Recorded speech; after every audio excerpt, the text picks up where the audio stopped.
إذا جيتوا لبنان وتحديدا بجونيه عند جبل حريصة ضروري تجربون هذا المطعم. أخونا فادي من سوريا يقدم لكم المناقيش والفطاير السورية، وأول شي نبديها بأشهر فطيرة سورية اللي هي محمرة، وبعدين وراها نخلي الجبن، وثاني شي راح يسوي لنا محبوب الملايين والناس تفطر بيه الصبح اللي هو الزعتر، وأكيد يختمها بطن من الجبن، وأخيرا وليس آخرا نختمها بالدجاج بالثوم، وهم نمطرها بالجبن بهذا الشكل.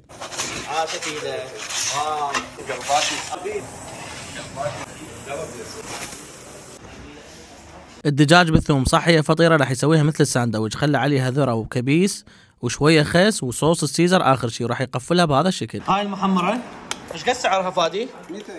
200,000. وهاي نفس الشيء زعتر وجبن. ايوه هم 200. هاي محمرة وجبن وزعتر وجبن على 200. وهاي ايش قد سعرها؟ هي 400. ها طبعا كبيرة كلش يعني تشبع.